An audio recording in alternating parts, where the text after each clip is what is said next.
आदि सद्गुरु, सर्वात्माओं के सद्गुरु, सर्व सृष्टि के सद्गुरु, सद्गुरु सुखराम जी महाराज ने धन्य हो, धन्य हो, धन्य हो। सत्स्वरूपी संत राधा किशन जी साहेब ने धन्य हो, धन्य हो, धन्य हो। सत्स्वरूप राम जी महाराज ने धन्य हो, धन्य हो, धन्य हो। अनंत कोटि सत्स्वरूपी संता ने धन्य हो, धन्य हो, धन्य हो। राम सभा में राम राम महाराज। आज हम आदि सद्गुरु सुखराम जी महाराज कोई ऐसा है जनसूर साधो, इस पद में किस तरह से ज्ञान फरमाते देखेंगे।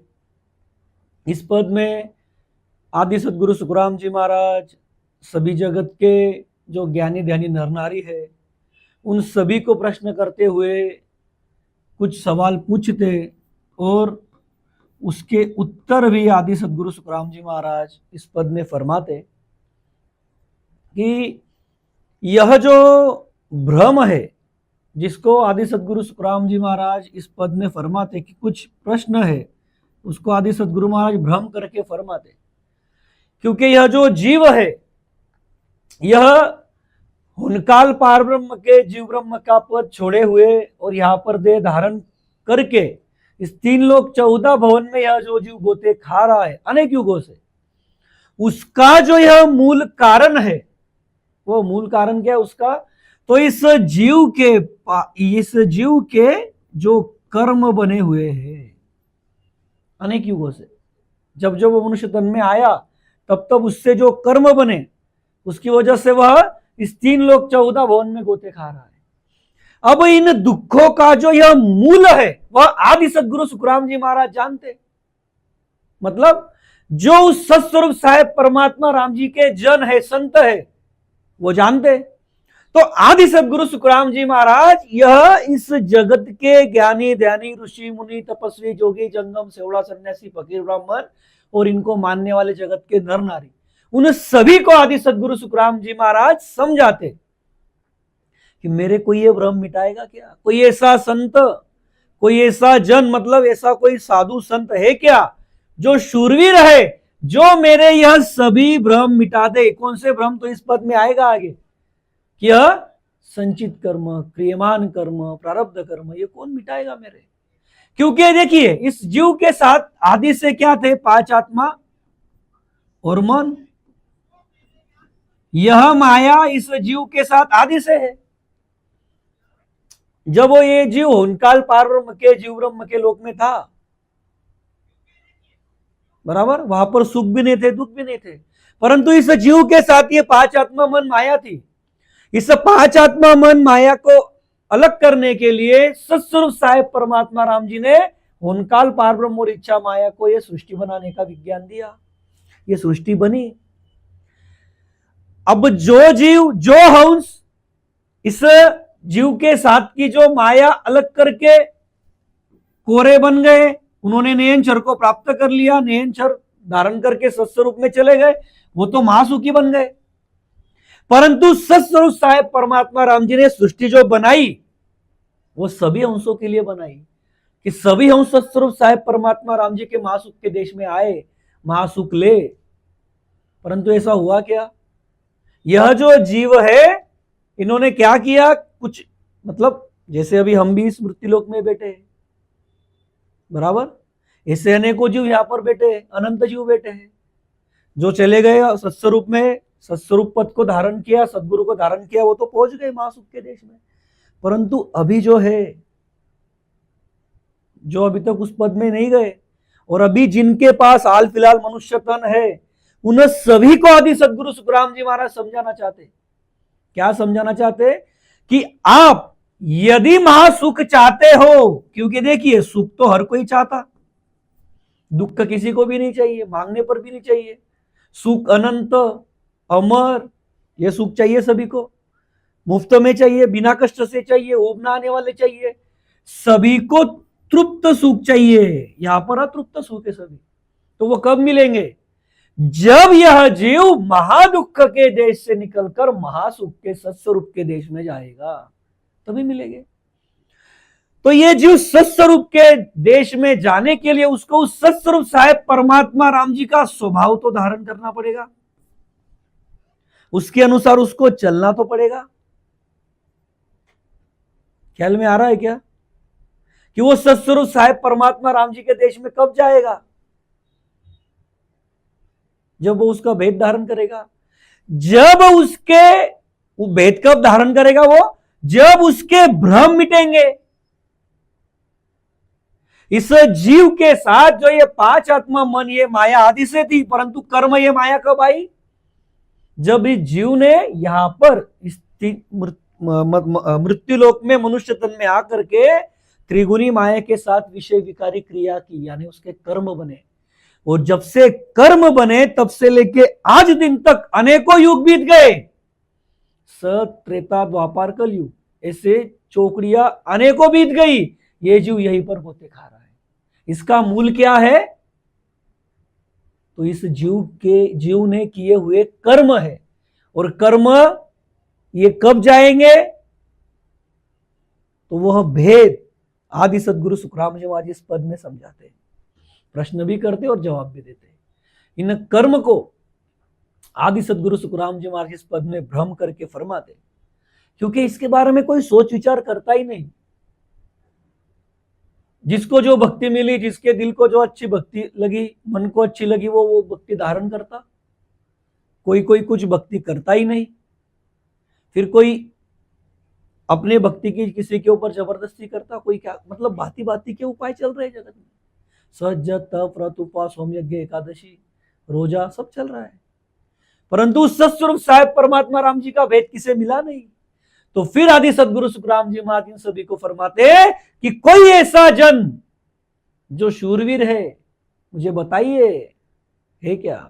क्या फरमाते? कोई ऐसा है जन सूर साधो, हो सबर भ्रम मिटाइए हो।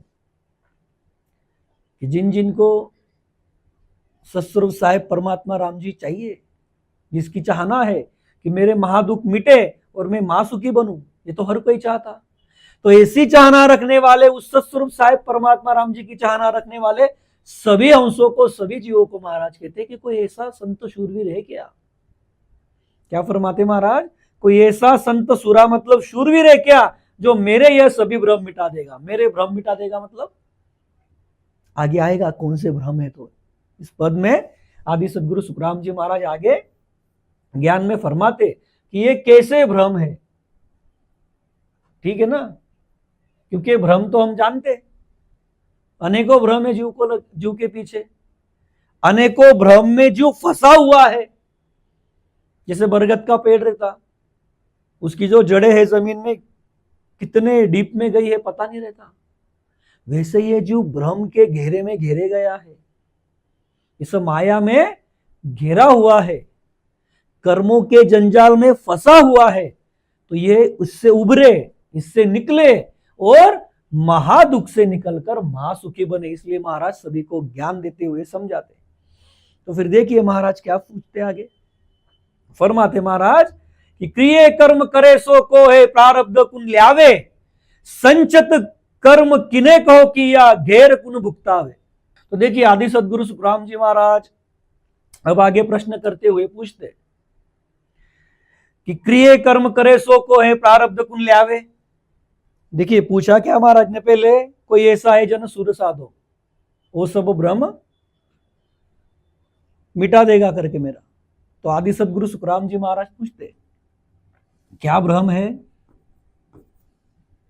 अब भ्रम यानी क्या है?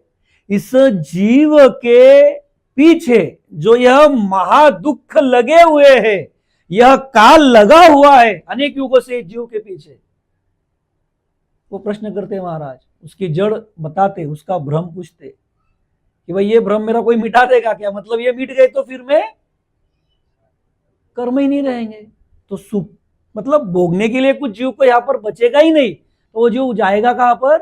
वो हंस जाएगा कहां पर? उस सत्स्वरूप साहेब परमात्मा राम जी के देश में। तो पूछते महाराज सभी को, देखिए कि क्रियमान कर्म करने वाला कौन है? देखिए यह क्रियमान कर्म,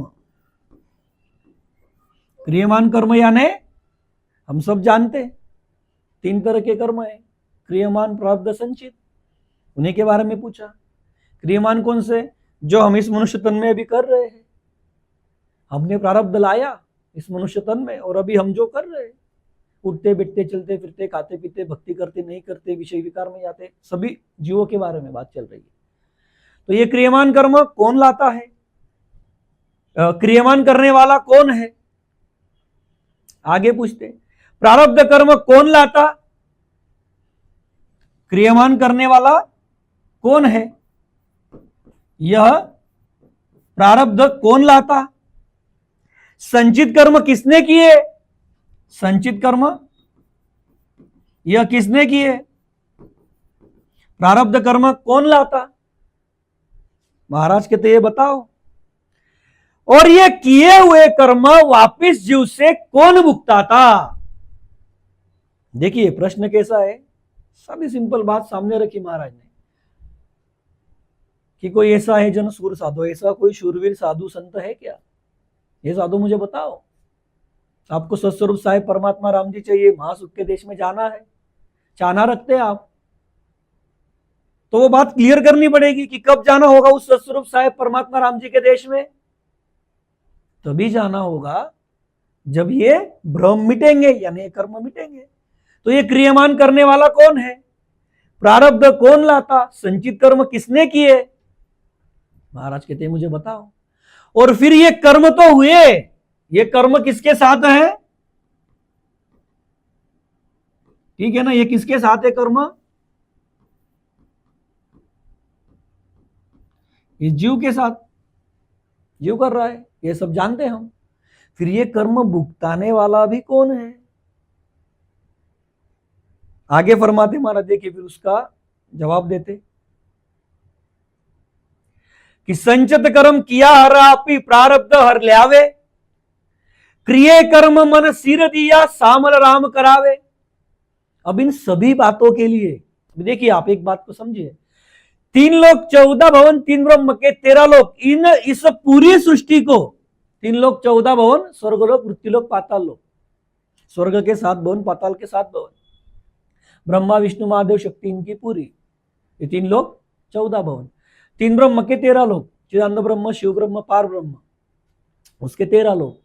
इस सारी सृष्टि को आधार किसका है, यह सारी सृष्टि किसके भरोसे चलती, किसके आधार से चलती, कौन अपना विज्ञान देता, सत विज्ञान देता, तब ये चलती। तो हम सब जानते हैं वो ये सत्स्वरूप साहेब परमात्मा राम जी है। उस सत्स्वरूप साहेब परमात्मा राम जी के आधार से सारी सृष्टि चल रही है, बराबर।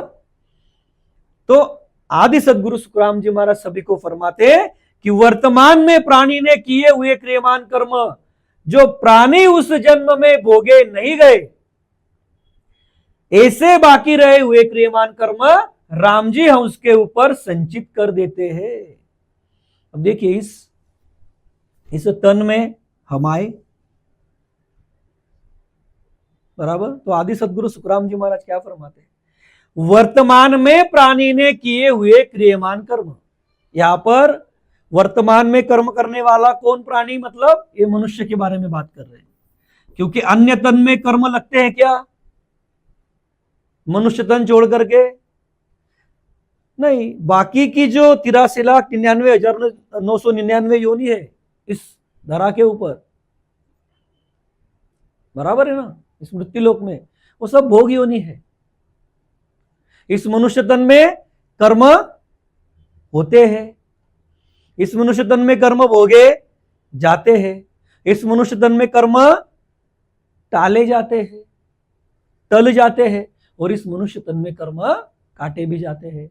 तो इस मतलब इस साखी में आदि सदगुरु सुखराम जी महाराज समझाना क्या चाहते हैं इस लाइन में, कि वर्तमान में प्राणी ने किए हुए क्रियमान कर्म, अब इसने वर्तमान में क्रियमान कर्म किए, वर्तमान मतलब हम जानते हैं अभी, अभी मतलब इस मनुष्य तन में इसने जो कर्म किए, इसने जो कर्म किए, देखिए समझने के लिए मिटा देते हैं, इसने जो कर्म किए अभी मतलब हाल फिलहाल अभी इस मनुष्य तन में हम है, अभी इस मनुष्य तन में मतलब ये क्या, इस पद में इस साके में जो समझाते वर्तमान में अभी, इसमें जो ये इसने कर्म किए, अब इसमें से कुछ क्रियमान में किए हुए जो कर्म है वो कुछ भोगे जाते अभी के अभी इसी तन में, अभी के अभी मतलब इस तन में। तो महाराज कहते ये हो गए क्रियमान कर्म, मतलब जो अभी हम कर रहे हैं। ख्याल में आया क्या उत्तर? साखी में क्या था सभी समझिए आप कि क्रिय कर्म करे सो को है प्रारब्ध कुल ल्यावे, क्रियमान कर्म। वर्तमान में प्राणी ने किए हुए क्रियमान कर्म, प्राणी मतलब मनुष्य तन की बात चल रही है, अन्य प्राणियों की तरफ मत जाओ। ख्याल में आ रहा है ना? क्योंकि मनुष्य तन में ही कर्म होते मतलब लगते हैं, बाकी योनियों में कर्म भोगे जाते, अभी देखा मैं थोड़ी देर पहले। तो आदि सदगुरु सुखराम जी महाराज कहते कि इसने जो अभी कर्म किए और इस प्राणी से, इस मनुष्य से उस जन्म में कर्म भोगे नहीं गए, मतलब इस कर्म में दो पार्ट होते, कुछ भोगे जाएंगे इसी तन में और कुछ भोगे नहीं जाएंगे। तो जो ये क्रियमान कर्म इसने किए वर्तमान में, तो वो उसके बाकी रहे कि नहीं रहे? दो पार्ट हुए ना क्रियमान के अंदर, कौन से? एक हो गए जो भोगे गए, मतलब बदले दिए गए, उसके लेना देना हो गया। अब कुछ कर्म ऐसे जो भोगे नहीं गए, तो फिर आदि सदगुरु सुखराम जी महाराज फरमाते ऐसे बाकी रहे हुए कर्म राम जी हम उसके ऊपर संचित कर देते। यह जो भोगने बाकी रहे हैं, भोगने के बाकी रहे, वो कहां पर जाते? संचित में जाते। राम जी ने संचित कर दिए। अब राम जी ने संचित कर दिए मतलब राम जी हिसाब किताब सब लिखते हैं क्या? हम सब जानते हैं, ज्ञान में हमने सुना है कि हिसाब रखने वाले कौन है? कौन है? ये सारा काम धर्मराय को दिया है, उसके पास चित्रगुप्त है, वो सब हिसाब रखते कर्मों का, ये हम जानते। लेकिन समझने वाली बात क्या है, इस सारी सृष्टि को आधार जो है उस सत्स्वरूप साहेब परमात्मा हर का है, उस राम जी का है। हर मतलब यहां पर कौन? ये सत्स्वरूप साहेब परमात्मा राम जी। तो आदि सदगुरु महाराज यही फरमाते कि ऐसे वर्तमान में किए हुए क्रियमान कर्म जो इस हंस के, इस जीव के बाकी रहे, वह राम जी उस हंस के ऊपर, उस जीव के ऊपर क्या करते? संचित कर देते। संचित कर दिए मतलब उसके अकाउंट में, उसका जो खाता है उसमें वो डाल दिए, उसमें वो जोड़ दिए। ख्याल में आ रहा है क्या? ऐड हो गए उसमें। अब यही समझाने के लिए दाखला देते महाराज। देखिए कि जैसे बैंक में लोग अपना धन जमा करते, अब अनेकों लोग हैं, हम में से ही सभी के घर में से एक दो दो चार पांच लोगों का अकाउंट या सभी का अकाउंट होगा बैंक में। तो लोग बैंक में जाते, बराबर, जैसा भी बैंक होगा, ठीक है ना, ये उदाहरण के तौर पे निकाला हमने, ठीक है। इस बैंक में जाते, अपना धन जमा करते, बराबर। अब जिसका धन होगा उसी के वो खाते में जाएगा, उसके ही अकाउंट में जाएगा। मतलब मान लो हमारा अकाउंट है, हमारा खाता है बैंक में, हम धन जमा करने के लिए गए, तो हमने, हमारा ये XYZ नाम से धन है, अकाउंट है समझो, उसमें हमने अपना धन जमा किया, 10,000 रुपए जमा किए, पहले कुछ 5,000 थे, पकड़ लो, अब ये बैलेंस कितना हो गया? फिर 15,000, 10,000 हमने जमा कर दिए। अब ये जो रिकॉर्ड रखने का काम है, ठीक है ना, जिसका धन है वो उसके खाते में जमा कर दिया जाता। लेकिन आदि सदगुरु महाराज फरमाते कि यह खाते में जमा हुआ धन लिखने का काम कौन करता है? तो ये बैंक करती है, बैंक, जो भी बैंक होगी हमारी ABC। कई लोगों के 2-4 बैंक में होते खाते, कईयों का एक में, जो भी नाम होगा उस बैंक का, उस बैंक में जाते, हमारा जहां पर अकाउंट रहता उसकी स्लिप भरी जाती। अभी की जो बात है, ये तो महाराज ने 250 साल पहले की बात बताई, जब जो बैंकिंग था वो कैसे था? मैन्युअली था, मतलब रजिस्टर के ऊपर लिखे जाता था कि ऐसे रजिस्टर होते थे, पहले पन्ने होते थे अलग अलग, उसमें एक जमा का, एक मतलब नावे डालने का, मतलब एक अकाउंट में रिसीव और एक पेमेंट का, अलग अलग खाते होते थे, वैसे वो लिखे जाता सारा, और वो आगे ही निकालते थे। मान लो अभी ये 5,000 से पहले अभी 10,000 भरा तो 15,000 हुआ, फिर इसमें से 8,000 निकाला तो कितना बचा, 7,000 बचा। ये सब ऐसा अकाउंटिंग उसमें चलता था। अब तो कंप्यूटराइज हो गया, कंप्यूटर में डालते, बराबर है कि नहीं। तो खैर वो बात अलग है। यहां पर जो कंसेप्ट समझना है हमको, क्या समझना है, आदि सदगुरु महाराज समझाना क्या चाहते हैं। बैंक में अकाउंट है, हमने वहां पर धन जमा किया, वो धन रिकॉर्ड करने का काम कौन करता, या खाते में जमा हुआ धन लिखने का काम कौन करता, तो बैंक करती है। कौन करता, बैंक का वो काम है, वो बैंक कर रही है। अब ऐसे ही जीव ने मनुष्य देह में क्रियमान कर्म किए जो भोगे नहीं गए, वह कर्म जमा के रूप में यानी संचित कर्म के रूप में साहेब उस जीव के ऊपर लिख देता है। जो भी हमने थोड़ी देर पहले देखा, आदि सदगुरु महाराज जो समझाते कि वर्तमान में किए हुए कर्म कुछ भोगे गए, जो भोगे नहीं गए वह राम जी उस जीव के ऊपर संचित कर देते। तो कैसे कर देते, तो इसके लिए बैंक का उदाहरण दिया। अब जिसका धन है उसके अकाउंट में वो जमा होता, बैंक को उसके नाम पे डाल देती, जमा हो गया करके इसका पैसा। वैसे ही ये काम कौन करता, ये काम राम जी के आधार से चलता। इसलिए लिखा, महाराज समझाते ज्ञान में कि राम जी ही करते। राम जी करते मतलब सिस्टम किसने लगाया, राम जी ने लगाया। ख्याल में आ रहा है क्या। जैसे ये बैंक करती, मतलब बैंक तो एक व्यक्ति नहीं है, वो जमा करने वाला कोई एक व्यक्ति अपॉइंट किया हुआ रहता बैंक ने, कैशियर करके बोलते उसको। वो करता अपने अकाउंट में लेन देन का काम, जिसका है उसके अकाउंट में जमा करता, जिसका विड्रॉल है उसको विड्रॉल देता, बराबर है कि नहीं। लेकिन नाम किसका हुआ, बैंक का, कि बैंक करती है काम। वैसे ही ये जो सारी सृष्टि चल रही है वो उस सत्स्वरूप साहेब परमात्मा राम जी के आधार से चल रही है। ख्याल में आ रहा है क्या। तो इसीलिए आदि सदगुरु महाराज फरमाते, मनुष्य देह में किए हुए जो कर्म है, क्रियमान कर्म, जो उसके भोगे नहीं गए, तो वह भोगे नहीं गए हुए जो कर्म रहते वो जमा के रूप में यानी संचित के रूप में राम जी उस जीव के ऊपर लिख देते हैं, उसके खाते में लिख देते। मतलब क्या होता, उसके मान लो संचित कर्म इतने हैं तो उसमें और ऐड हो जाते हो, बराबर है ना, वो इतने ऐड हो गए, उसके अंदर जमा हो गए। अब आदि सदगुरु सुखराम जी महाराज आगे फरमाते ज्ञान में कि जब हम बैंक में से धन निकालते हैं तो बैंक हमारे खाते में से ही हमारा धन हमें देती। अब देखिए, क्रियमान और संचित का विषय क्लियर हुआ, बराबर। अब हमको प्रारब्ध समझना है। प्रश्न क्या पूछा था, क्रियमान, प्रारब्ध और संचित, और ये कौन करता करके वो भी लिखा था। अब क्रियमान और संचित का विषय देख लिया, वो करता कौन, वो राम जी के आधार से होता ना, कि वो लिखे किसने फिर। जैसे ख्याल में आ रहा है क्या, जो पहले प्रश्न पूछा साकी में महाराज ने, अब वही जवाब भी दे रहे, ठीक है ना।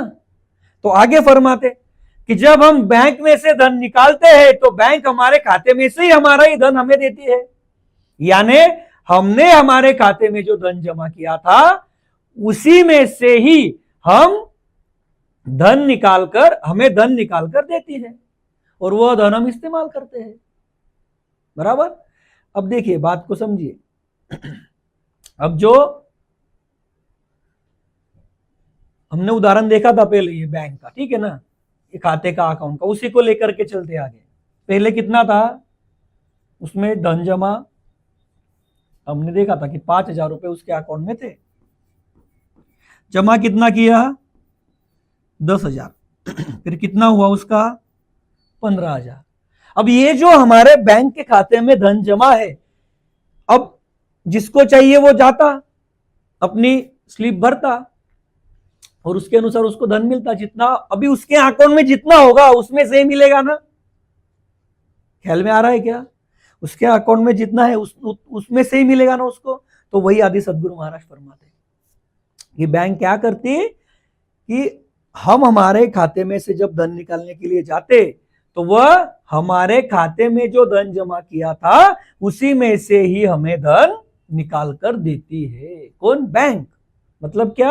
अभी मान लो हमको लगा 3,000 रुपया, हमको 3,000 रुपये चाहिए थे, तो अभी हमने 3,000 रुपये निकाले। 3,000 रुपये निकालकर हमको जो काम था वो हमने किया। XYZ कोई भी काम होगा हमारा, घर का किराया देना है या फिर घर का बिजली का बिल भरना है, हमारी दिनचर्या का खर्चा करना है, सब्जी का, दूध का, वगैरह वगैरह, जो भी हमारा काम है वो हमने इस बैंक में से ये पैसे निकाले। बराबर है कि नहीं? वो मिले कहां से हमको? जो हमारे अकाउंट में पैसे जमा हुए थे उसमें से ही मिले। ये मेरा अकाउंट है, बराबर, जो हमने पहले देखा था, अभी उसमें से ही निकाल करके दिए। दूसरे के अकाउंट से मिले क्या? नहीं मिले, हमारे ही अकाउंट से मिलते, हमारे ही खाते से मिलते। तो वैसे ही, और वो इस्तेमाल करते हम, वैसे ही साहेब जी के खाते में लिखे हुए संचित कर्मों में से ही जीव को अगले जन्म में कुछ कर्म प्रारब्ध के रूप में भोगने के लिए देते हैं। फिर अभी देखिए, ये क्रियमान का देखा था हमने उदाहरण, जो भोगे नहीं गए वो कहां पर गए? ये 2 निकाले थे हमने, भोगे गए वो गए, जो भोगे नहीं गए वो संचित में गए। संचित कर्म पहले से थे, उसमें ये कर्म ऐड हो गए, अब ये कर्म ऐड हुए, तो अभी इन संचित कर्म में से ही जब उसको अगला तन मिलेगा तो उसको उस तन में प्रारब्ध के रूप में भोगने के लिए कर्म कहां से मिलेंगे? तो संचित में से ही मिलेंगे। ख्याल में आ रहा है क्या? जैसे हमने बैंक में जो धन जमा किया था उसी में से बैंक हमको धन निकाल करके देती है, हमारे धन में से ही। दूसरे के अकाउंट से देती है क्या? इसका ले ले भाई, ऐसा कुछ होता है क्या? नहीं होता। ठीक है ना? तो ये उदाहरण समझा रहे हैं महाराज। देखिए, ख्याल में लाइए, वैसे ही सजीव के जो संचित कर्म थे, अब यहां पर जो भाषा इस्तेमाल की है ये कैसे की है कि साहेब जी के खाते में उस जीव के, मतलब क्या? ये अकाउंट तो रखने वाले अलग है, लेकिन यहां पर फिर महाराज ऐसा क्यों कहते हैं? साहेब जी के खाते में साहेब जी करते हैं, राम जी अकाउंट लिखते हैं, उसके कर्म संचित राम जी कर देते। ये इसलिए है क्योंकि इन सभी बातों के लिए आधार जो है वो सत्स्वरूप साहेब परमात्मा राम जी है। और इसमें से आदि सदगुरु सुखराम जी महाराज समझाना ये चाहते हैं कि जब ये सारी सृष्टि उस सत्स्वरूप साहेब परमात्मा राम जी के आधार से चल रही है, तो यदि ये करने व कराने वाला इसमें आधार जो है वो सत्स्वरूप साहेब परमात्मा है, तो यदि आप उसके शरण में गए, आप उसके यदि बन गए सदा के लिए, तो ये कर्म आपके मिटेंगे कि नहीं मिटेंगे? ख्याल में लाइए कि समर्थाई किसमें है? उस सत्स्वरूप साहेब परमात्मा राम जी में है, जो 3 लोक 14 भवन 3 ब्रह्म के 13 लोक के परे है, जो यहां पर हर जगह पर ठसोठस भरा हुआ है। यदि आप उसके बन गए तो ये कर्म आपके मिट जाएंगे, आपके ये सारे भ्रम निकल जाएंगे। इसीलिए महाराज यहां पर इस भाषा में समझाते, क्या समझाते? कि ये राम जी कर रहा है करके सब। सत्स्वरूप साहेब परमात्मा राम जी उसके ऊपर संचित कर देते, और संचित में से ही उसको, उसका जो खाता है संचित कर्मों का, उसमें से ही उसको अगले तन में भुगतने के लिए प्रारब्ध कर्म देते।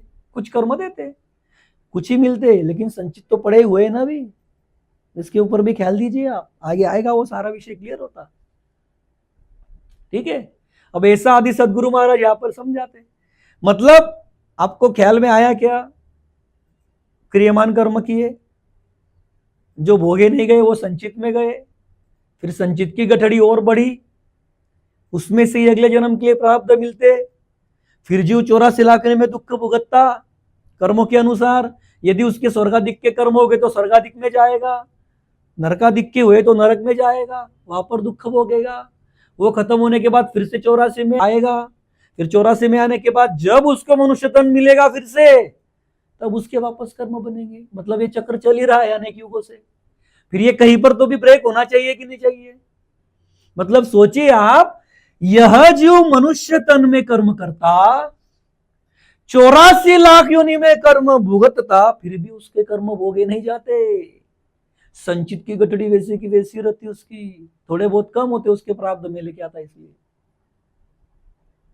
ख्याल में आ रहा है क्या? इसलिए देखिए भाषा भी कैसे इस्तेमाल हुई है, कितना बढ़िया आदि सदगुरु महाराज समझाते कि संचित कर्मों में से ही जीव को अगले जन्म में कुछ कर्म प्रारब्ध के रूप में भोगने के लिए देते हैं। अब ये सारी सिस्टम चल रही है, मतलब ये जो कर्मों के जंजाल में, कर्मों के जाल में, इस काल के महादुष्ट चक्र में फंसा हुआ है, तो फिर ये मिटना चाहिए। ये मिटने का उपाय भी तो होगा ही, क्योंकि हमने प्रस्तावना में देखा कि ये सृष्टि बनाई है क्यों? सतस्वरूप साहेब परमात्मा राम जी ने इस जीव को महादुख से निकलने के लिए, महासुखी बनने के लिए, जीव के साथ के पांच आत्मा मन माया निकालने के लिए। लेकिन पांच आत्मा मन से तो जीव अलग नहीं हुआ, उसने आगे क्या कर लिए? उल्टा और कर्म कमा लिए, ये माया जोड़ दिया आगे। ख्याल में आ रहा है क्या? फिर वो मिटेंगे कैसे? तो फरमाते महाराज आगे देखिए, प्रश्न करते फिर।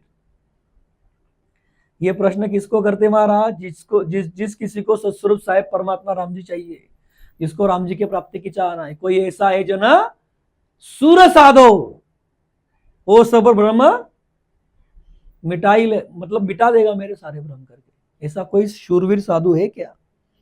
वो सब भ्रम मिटाइए हो, ये कोई ऐसा संत शूरवीर है क्या? तो देखिए आगे फरमाते महाराज, फिर महाराज जी प्रश्न करते और महाराज जी इनको सतस्वरूप साहेब परमात्मा राम जी के सतत ज्ञान विज्ञान से जवाब देते। महाराज कहते कि क्रिय कर्म कटे सो कैसे प्रारब्ध किम कूटे। देखिए क्या फरमाते कि क्रिय कर्म कटे सो कैसे प्रारब्ध किम कूटे, संचित कर्म गले सुन कैसे सकड़ फंद किम टूटे। फरमाते महाराज कि क्रियमान कर्म कैसे कटते हैं, प्रारब्ध कैसे कूटते हैं, संचित कर्म कैसे गलते हैं, ऐसे क्रियमान प्रारब्ध और संचित कभी सभी कर्मों का फंद कैसे टूटता है। फंद बोला इसको, फंद, और बड़ा कठिन फंद है ये फंद इस माया और काल का है। इस काल ने जीव को जकड़ के रखा हुआ है, बिल्कुल जकड़ के रखा हुआ है, पक्का जकड़ के रखा हुआ है। इसका फंद ही बड़ा कठिन है। तो क्या पूछते महाराज? देखिए कि क्रियमान कर्म कैसे कटते। देखिए इस मनुष्य तन में हम है, अब ये कर्म के बारे में बोल रहे हैं महाराज, ठीक है ना? तो क्या फरमाते कि क्रियमान कर्म कैसे मिटते। अब जब क्रियमान हम कर रहे हैं तो इसमें से जो भोगे जा रहे हैं वो तो छोड़ दीजिए, बराबर, इसको मैं और बी में बांट देते। जो भोगे गए वो ए हो गए, जो भोगे नहीं गए वो बी हो गए। फिर ये कैसे मिटेंगे जो भोगे नहीं गए? आगे पूछते महाराज, प्रारब्ध कैसे कूटते। अब इस तन में भुगतने के लिए लाए हुए हमने क्या? प्रारब्ध।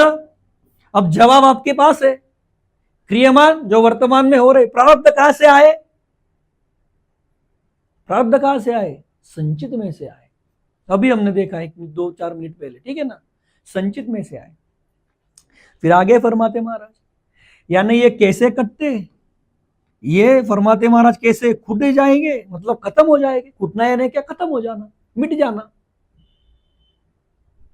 मान लो जेब में 100 रुपए है, 100 रुपए खर्चा हो गए तो पैसे कूट गए, उदाहरण के तौर पे। तो इसको कहते कूटना, मतलब खत्म हो जाना। अब संचित कर्म कैसे गलते फिर? अब देखिए भाषा भी कैसी लाई है महाराज ने। संचित कर्म कैसे कटते? क्योंकि वो काटने पड़ेंगे। प्रारब्ध कर्म भोगने पड़ते, इसलिए वो कैसे कूटेंगे। और संचित कर्म अनंत है तो वो कैसे गलेंगे, मतलब कैसे मिटेंगे। गहराई देखिए आप, आदि सदगुरु सुखराम जी महाराज किस तरह से इन जीवों को प्रश्न करते हुए फिर आगे जवाब देंगे। लेकिन इस जीव को यह पता ही नहीं है, इन जीवों को जो इस त्रिगुणी माया के भ्रम में, त्रिगुणी माया के जाल में और इस काल के फंद में बुरी तरह फंसे हुए हैं कि हमारे फंसने का मूल क्या, ये इनको पता नहीं है। तो इनको आदि सदगुरु सुखराम जी महाराज इन जीवों के ऊपर जो पड़ने वाले महादुख है, उसकी जो जड़ है, उसका जो मूल है, उसके ऊपर लाते, और इस मूल के ऊपर यदि घाव किया तो महासुखी बनोगे। इस मूल को ही जब मिटा दिया तो महासुखी बनोगे, इसके ऊपर ला रहे हैं। तो आदि सदगुरु महाराज फरमाते कि ऐसे ये क्रियमान प्रारब्ध और संचित ये सभी कर्मों का फंद कैसे टूटता है। ये कर्मों का फंद यदि टूट गया, फंद जैसे गले में फांसी का फंदा डाल देते ना कोई, और कोई लटक जाता तो देह में से प्राण निकल जाता उसके। उदाहरण उल्टा है, दिया हुआ है महाराज ने वाणी जी में। परंतु यहां पर समझने की बात क्या है कि ये क्रियमान प्रारब्ध और संचित का जो ये फंद है, इस मतलब ये दुष्ट चक्र जो है काल का, इसमें ये जीव फंसा हुआ है। और इससे होता क्या, इस फंद में अटक करके जीव को महादुख पड़ते। लेकिन यदि युक्ति से उस सत्स्वरूप साहेब परमात्मा राम जी के भेद से, बराबर, जो भेद आदि सदगुरु महाराज जो फरमाते कि कोई ऐसा है जन सूर साधो, जो जन होते हैं किसके, उस सत्स्वरूप साहेब परमात्मा राम जी के शूरवीर संत होते हैं। संत सूरा कहते महाराज, सूरा मतलब शूरवीर। ऐसे शूरवीर संतों के पास जाकर के जब तुम युक्ति से उस सत्स्वरूप साहेब परमात्मा राम जी की भक्ति करोगे, उसका भेद धारण करोगे, तो ये फंद टूटते। अब वो कैसे टूटते, तो उसका भेद, उसका जो जवाब है वो आगे आगे सदगुरु सुखराम जी महाराज देते। मतलब देखिए, हमको यहां पर समझना क्या है, जो महाराज ने बताया कि मेरे जो सारे भ्रम मिटा देगा, वो सब भ्रम मिटाइए हो। ये भ्रम, ये कर्म ही मिट गए तो फिर भोगने के लिए क्या रहा। इन कर्मों को यहां पर भ्रम बताया महाराज ने। भ्रम तो अनेकों है जीव के, लेकिन इस जीव के महादुखों के मूल के ऊपर काम करो, ये कहते महाराज। जैसे आप देखिए, जो होशियार डॉक्टर होते हैं ना, मतलब जगत में हम जब देखते, कोई कोई कहता कि मैं डॉक्टर के पास 10 बार गया, फर्क ही नहीं पड़ रहा है। किसी के डॉक्टर के पास जाते से उसको गुण लग जाता। वो ऐसा क्या रहता, अगर डॉक्टर सही मिला, अच्छा मिला, तो वो क्या करता, जो रोग उसको हुआ है, उसके पास जो आया हुआ व्यक्ति है, उसका जो जड़ है उसके ऊपर काम करता और उसके ऊपर दवाई देता, उसके ऊपर उसके पेशेंट को काम, उस रोगी को काम करने लगा था। और जो काम चला हुआ था वो क्या करता, ये गोली ले लो, पेन किलर ले लो, कुछ ले लो, सिर दुख रहा है ये कर लो, वो कर रहा है ये कर लो, पेट दुख रहा है ये कर लो, वगैरह वगैरह ऐसे रहते। लेकिन जो जड़ में काम करता कि सिर बार बार क्यों दुखता, पेट बार बार क्यों दुखता, तो वो डॉक्टर हमारे काम का रहता। फिर हम कहते रहे नहीं, मेरा वो तो जड़ से मिटा दिया उन्होंने। ख्याल में आ रहा है क्या। अब ये उदाहरण बहुत छोटा है, यहां पर जीव के महादुख का कारण है क्या, तो ये कर्म। इस 3 लोक 14 भवन में बड़े बड़े रथी महारथी थक गए, यहां तक कि ब्रह्मा विष्णु महादेव ये अभी थक गए। उनको इस बात का पता ही नहीं चला कि इस 3 लोक 14 भवन में हम जो गोते खा रहे हैं, ये जीव जो गोते खा रहा है, ये क्यों खा रहा है, और क्यों खा रहा है पता भी चला तो उसका जवाब ही नहीं मिला कि ये कैसे मिटाए फिर कर्म। ख्याल में आ रहा है क्या, भेद ही नहीं मिला किसी को। ये भेद ढूंढने के लिए ही अपने जन्म गवा दिए कईयों ने। तो आदि सदगुरु महाराज फरमाते, फिर कैसे जाएंगे ये, कि क्रिय कर्म त्याग सु कूटे, परालब्ध सो खाया, संचित कर्म जलम संगलेसी, बोहर गर्भ नहीं जाया। अब आदि सदगुरु महाराज फरमाते, क्रियमान कर्म नए कर्म करने का त्याग करने से कूटता। अब क्रियमान कर्म कैसे कूटेंगे, नए कर्म करने का त्याग कर दो। ये कैसे होगा आगे देखेंगे हम, ठीक है ना। नए कर्म करने का त्याग कर दो। अब ये आसान है क्या, लेकिन है। उस सत्स्वरूप साहेब परमात्मा राम जी का आपने यदि भेद धारण किया तो ये बहुत आसान है। क्या है, बहुत आसान है। देखते हैं आगे। आगे फरमाते महाराज, प्रारब्ध कर्म भोगने से कूटते। प्रारब्ध तो भोगने ही पड़ते है या नहीं। भोग नहीं पड़ते। परंतु यदि यह हंस सत्स्वरूप साहेब परमात्मा राम जी में लवलीन रहेगा, सदगुरु के शरण में जाएगा, सदगुरु और ये सत्स्वरूप साहेब परमात्मा राम जी जैसा चाहते शील साथ संतोष ज्ञान की चौकट में रहेगा। 64 उस सत्स्वरूप साहेब परमात्मा राम जी के जो लक्षण है, 7 लक्ष्य, वो लाने की कोशिश करेगा, उसमें रहेगा, लाएगा अपने अंदर, तो उसके प्रारब्ध सहज खुट जाते, मतलब सहज उसके भोगे जाते। अब बात आती संचित के ऊपर। तो महाराज कहते परंतु संचित कर्म जन्म जन्म तक साथ रहते। देखिए अब बात को समझिए, यहां पर ही गाड़ियां मतलब चलती चलती और अटक जाती, बंद पड़ जाती लोगों की। कहा किसकी? मायावी लोगों की बात चल रही है। ये सबको ही जानता कि क्रियमान कर्म करने का त्याग कर दो, प्रारब्ध भोग लो, बताया ना महाराज ने। महाराज भी कहते ठीक है, सही है, सब बराबर है, लेकिन संचित का क्या करोगे?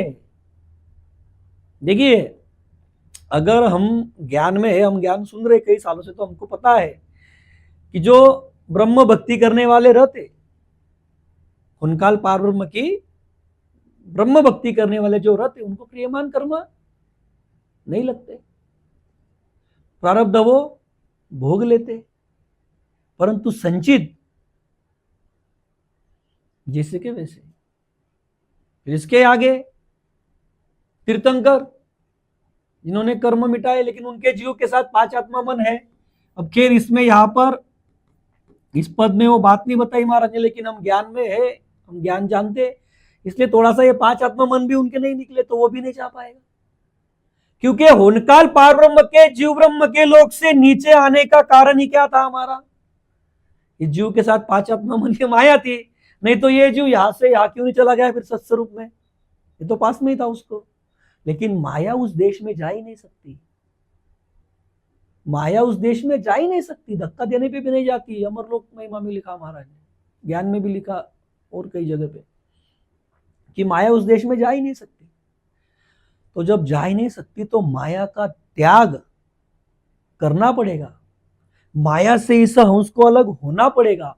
तो वो खुद के भरोसे से होगा क्या, या फिर जो काल के मुख में है उनके भरोसे पे होगा क्या?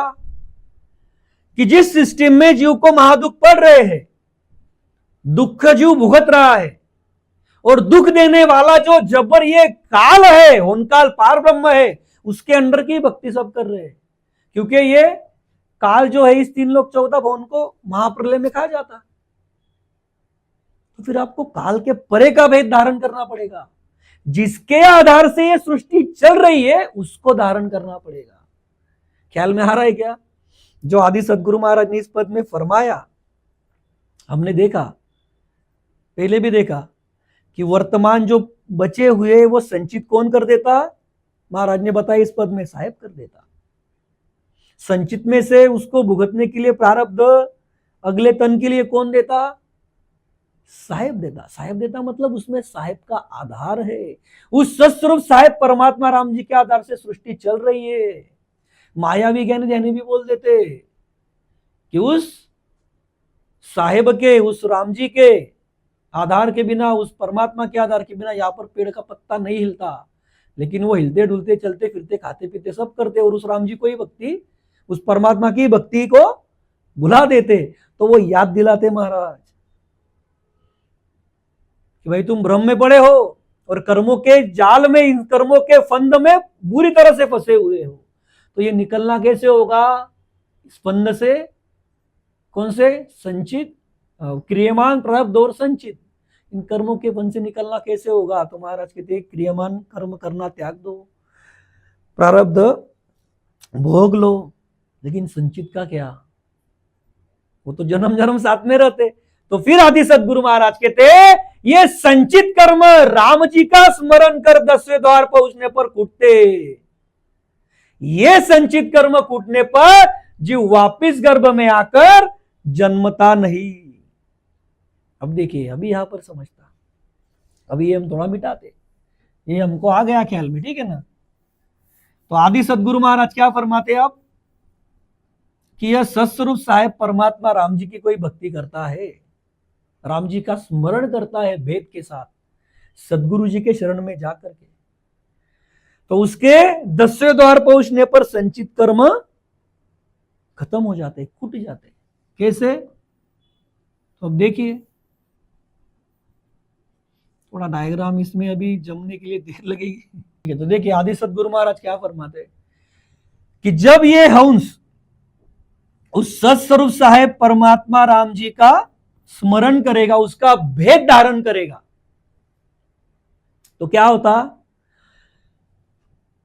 उसके घट में वह नयनचर मतलब सत्स्वरूप साहेब परमात्मा राम जी प्रकट होता, प्रकट होते राम जी, वो नयनचर प्रकट होता। नयनचर मतलब वो सत्स्वरूप साहेब परमात्मा राम जी प्रकट होता। यह जो देह है यह खंड ब्रह्मांड बन जाता, त्रिकुटी तक खंड, त्रिकुटी से आगे 10वें द्वार तक ब्रह्मांड, बराबर। त्रिकुटी से आगे 10वें द्वार तक ब्रह्मांड, ये हम जानते। तो ये हंस पूरब के 6 और पश्चिम के 6 कवलों का छेदन करता और 10वें द्वार में पहुंचता। अब 10वें द्वार खुलना लिखा हुआ है क्या यहां पर? वो उस सत्स्वरूप साहेब परमात्मा राम जी का भेद धारण किया, सदगुरु के अनुसार चला, मतलब क्या किया उसने? आती जाती सांस में राम जी का स्मरण, राम नाम का स्मरण किया, ये हम जानते हैं। हंस के उर से ही इसको ये सदगुरु ही साहेब दिखे, हंस के उर से ही उसने इन सदगुरु के हंस के उर में जो वो नयनचर सदगुरु है उसको अपना निजमन दिया, तो तुरंत इसके घट में नयनचर प्रकट हो जाता, वो साहेब प्रकट हो गया, पूरब के 6 और पश्चिम के 6 कवलों का छेदन हो गया। ये हंस जैसे ही 10वें द्वार पहुंचता, 10वें द्वार अभी तक खुला नहीं है, 10वें द्वार में हंस पहुंचा, तभी इसके रोम रोम में यह शब्द प्रकट हो जाता, ये ध्वनि प्रकट हो जाती, इसके सारे संचित कर्म खत्म हो गए, क्रियमान कर्म उसको लगते नहीं और प्रारब्ध कर्म शिथिल करके भोग लेता। क्रियमान कर्म ये उठता बैठता चलता फिरता खाता पीता सब कर रहा है, लेकिन उसके हो रहे क्या? क्रियमान कर्म त्यागे गए। प्रारब्ध ये हंस अभी भोग रहा है, यह जो हंस है जो सत्स्वरूप साहेब परमात्मा राम जी के शरण में है, वह सहज जीवन व्यतीत करता। सुख आया राम जी ने दिया, दुख आया मेरे कर्म थे भोगने हैं, सहज जीवन व्यतीत करता, दुख में उताविल नहीं होता, कष्ट नहीं पड़ते उसको, चिंता फिक्र नहीं करता, और सुख में विषय विकारों में नहीं जाता, सहज जीवन व्यतीत करता। ऐसे अंश रहता तो प्रारब्ध उसके कूट ही जाते, कूटने वाले हैं, क्रियमान नहीं लग रहे उसको। संचित बात किसकी थी? संचित की थी। तो महाराज क्या कहते हैं? यह संचित कर्म राम जी का स्मरण कर 10वें द्वार पहुंचने पर कूटते। ये हंस 10वें द्वार में पहुंचा, पूरब के 6 पश्चिम के 6 कवल छेदन किए। अब इसके साथ साथ देखिए यहां पर सिर्फ कर्मों का ही विषय बताया है, लेकिन जो हमारी थोड़ी सी बात चली थी अभी, तो क्या होता? नाभि में ये पांचों आत्मा अलग हो जाते, आगे हंस और नयनचर चलता, मन चलता, आगे ये हंस संतनाल से उतरा, पंतनाल से चला, यम के सिर की सीढ़ी किया, त्रिकुटी में आता, त्रिकुटी में मन अटक जाता, ये यहां तक हो गया खंड, ठीक है ना, देखा था हमने। फिर चिदानंद ब्रह्म, शिव ब्रह्म, पार ब्रह्म, जैसे ही हम 10वें द्वार में पहुंचा पार ब्रह्म में सत्स्वरूप के भेद के साथ, नयनचर के साथ, तो उसके सारे संचित कर्म खत्म हो जाते, क्रियमान उसको लगते नहीं, क्योंकि रोम ब्रह्म में नयनचर प्रकट हो गया। प्रारब्ध ये उस भोग लेगा। कर्म क्या हुआ? कर्म शून्य की ओर चल रहा है उस, क्योंकि क्रियमान तो नहीं लग रहे, संचित मिट गए। अभी क्या बचा है? सिर्फ क्या बचा है? सिर्फ ये भी है हंस प्रारब्ध भोग रहा है। ख्याल में आ रहा है क्या? मतलब इस हंस के कर्म शून्य हुए ये सत्स्वरूप में जाएगा। यही कहते महाराज, कोई ऐसा है जन सूर साधो, वो सब भ्रम मिटाइए हो, ये मेरे सब भ्रम मिटाने वाला ऐसा कोई जन, मतलब संत शूरवीर है क्या? साधो मुझे बताओ। तो महाराज कहते नहीं, तो फिर मैं बताता वो सुनो, क्योंकि किसी के पास भेद है ही नहीं। ये संचित कर्म मिटे तो महाराज क्या फरमाते हैं, ये संचित कर्म छूटने पर जीव वापिस गर्भ में आकर जन्मता नहीं, मतलब उसका जन्मने मरने का जो दुख है वो मिट गया, क्योंकि संचित ही नहीं है उसके। अभी देखिए आप, संचित उसके है ही नहीं, तो संचित में से प्रारब्ध भोगने के लिए कुछ बचा क्या उसको? ख्याल में आ रहा है क्या आपके? क्रियमान तो लग नहीं रहे उसको, खुट गए उसके क्रियमान कर्म। क्या हुआ? उसका त्यागन हो गया करना। कैसे त्यागन हो गया? रोम रोम में नयनचर प्रकट हो गया। कर्म जिसके आधार से जीव के पीछे लगते थे, 5 आत्मा मन, ये तो ना भी भाई 5 आत्मा निकल गए, त्रिकुटी में मन निकल गया, खेल खत्म कर्मों का, क्रियमान का। संचित तो मिट गए। देखिए आप सोचिए, अनेकों जन्मों के, अनेकों युगों के अनंत कर्म एक पल में मिट गए। यह है पराक्रम उस सत्स्वरूप साहेब परमात्मा राम जी का, उसके भेद का। और यही आदि सदगुरु महाराज फरमाते कि राम जी का स्मरण करके वो मिटाते आते। फिर अभी बचे क्या है? प्रारब्ध। ये इस देह में भुगतने, ये देह छूटा, प्रारब्ध खत्म हुए, हंस सत्स्वरूप के महासुख के देश में जाएगा। क्योंकि प्रारब्ध भुगतने के बाद संचित है नहीं, तो संचित में से प्रारब्ध आएगा कहां से? अगला तन में, अगले तन में जाने के लिए। ख्याल में आ रहा है क्या? मतलब ये अकाउंट जो था बैंक वाला, उसका बैलेंस 0 हो गया। अब 0 बैलेंस में से आप पैसे निकालोगे कैसे? ख्याल में आ रहा है क्या? हमने जो उदाहरण देखा था, ये अकाउंट में 5,000 थे, 10,000 जमा किए, फिर हमने उसमें 3,000 निकाले थे, उदाहरण देखा। अभी मान लो पूरे के पूरे 15 के 15,000 निकाल लिए, और वापस उस बैंक में जाओ पैसे निकालने के लिए, देते क्या वो? भाई आपके अकाउंट में पैसे नहीं है, नहीं मिलेंगे।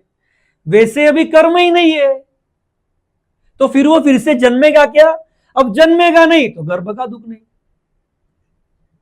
जन्मेगा नहीं तो मरने का दुख नहीं। ख्याल में आ रहा है क्या? जन्मना मरना नहीं है तो यम के हाथों में जाएगा नहीं, काल की मार खाएगा नहीं। इसलिए महाराज कहते हैं कि ऐसा भेद जानने वाला कोई ऐसा शूरवीर संत है क्या? मुझे बताओ।